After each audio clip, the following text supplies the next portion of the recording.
If you still haven't bought a new console for yourself last Christmas, chances are you're still either saving up for it, which by the way, good job, or you're still on the fence and choosing between the two hottest next-gen consoles today, the Sony PlayStation 5 and the Microsoft Xbox Series X. And you've probably already seen dozens of PS5 reviews, especially here in the Philippines, since there's a lot of people really just waiting for it. So for this video, we decided to take a look at the competition. Hey guys, Kevin here, you're with the Modern Creatures and welcome to another video. For this review, we'll be taking a closer look at the Microsoft Xbox Series X. But before that, you know the drill. Subscribe and hit that bell icon. We won't go with the entire unboxing, but I just want to quickly mention one aspect. On the outside, there's nothing too special about it. You have the image of the console as well as some features and specs printed on, and we've also got Master Chief at the back. But tilt it on its belly and open the lid, and it's like opening a chest in a game before it reveals the console itself, just like an in-game treasure. This small but carefully planned presentation just makes unboxing it way cooler if you ask me. With the console itself, we really like the compact and minimalist design of the Series X. The thick block design is subtle and easily blends well with its environment either on its side or standing up. This is the very opposite of its competitor, the Sony PlayStation 5, which stands out and demands attention with its size and design. There are just a couple of design implementations for the Series X that don't have our vote. For one, the power button itself has sort of a cheap hollow click to it upon pressing. Unlike its predecessor's power button, the Xbox One, which is touch sensitive, so we didn't have this problem. Additionally, when the Series X is placed on its side, there's no way of taking out the big round base stand either, and it just looks awkward. And one last thing is its plastic body that's a bit prone to fingerprints. But we do like its concave design on top with green accents on the vents that make it seem like it has an illuminating green light even when it's powered off. Up front, you'll see the power button, disk drive, and USB port, while at the back it has two more USB ports, HDMI and Ethernet ports, the power input, and its external SSD slot.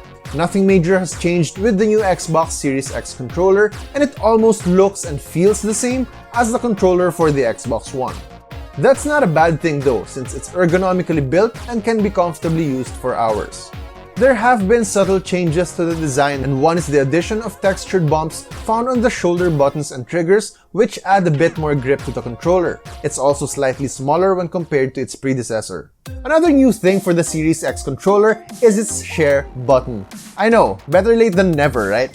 Additional changes done to the controller's design is the D-pad, as it closely mirrors their Elite wireless controller. It's basically a hybrid of a 4-way and 8-way directional pad with a concave design that's comfortable for the thumb. It also has dynamic latency input or DLI feature for gamers with lightning-fast reflexes and is compatible with more devices as well. The Series X also has Xbox wireless radio feature, which will allow you to connect to iOS, Android, and PC devices. On top of that, the new controller can now remember multiple devices, so you don't have to sync them every time you play. You can still use old Xbox controllers on the new Series X together with their current Elite controller. If you own an Xbox One, you'll probably feel like you're booting up your old console, as everything looks familiar with the user interface of the dashboard. It's not all bad though, since the company has been tweaking it constantly throughout the 7 years of their last-gen console lifespan. It may not be a new experience for older Xbox players, but rest assured that it's been concretely tested throughout the years. One major thing we noticed was that it's now faster to load between different menu pages, especially when jumping in and out of a game. Though it feels remarkably familiar when you start up the new console, you'll still see the upgrade in power through speed, just as its 12.1 teraflops of computational power come into play. For comparison, that's twice as powerful as the Xbox One X and also a tad better than the PlayStation 5 with the same $499 price tag. During gameplay, you'll really see the difference in graphics performance, especially when playing a game that's optimized for the Series X. The new standard in console gaming is 4K resolution with a refresh rate of 60Hz. Yes, we do know that PC rigs go for higher rates, but as a console gamer, playing on 60Hz is already a noticeable and welcome upgrade. Some games also have the option to play at a faster refresh rate of 120Hz, but you'd have to sacrifice a bit of resolution. Another thing that stands out is its new solid-state drive. loading times are exceptionally faster. With only just seconds, your game is all ready to play. Additionally, the Series X supports ray tracing, which allows for better simulation of lighting effects in games. And unfortunately, since the launch title games have been delayed, there aren't many Series X optimized games that we can test right now. And we'll just have to wait when they become available to fully experience its performances for ray tracing.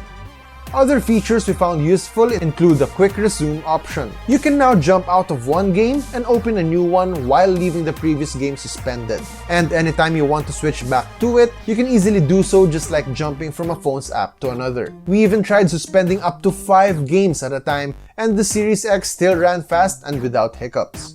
Another commendable feature is Microsoft's Smart Delivery. It's a technology that allows you to buy a game once, and whether you play it on Xbox One or Xbox Series X, you're getting the right version of that game for the Xbox you're playing on. Of course, backward compatibility is a feature that we won't miss out on. It's not a first for the console since the older Xbox One already had this feature, but with it, you get access to the library of classic Xbox, Xbox 360, and now the Xbox One. When it comes to the console's noise levels, it's really quiet even while playing a game that requires some serious processing power. It doesn't get too hot as well and maintains a cooler temperature than the Xbox One after hours of game time. Most of you might still be thinking about whether to buy this or the PS5, and while both consoles have their pros and cons, the Xbox Series X is the unassuming console that just sits there unsuspiciously but churns out speedy performances with useful features.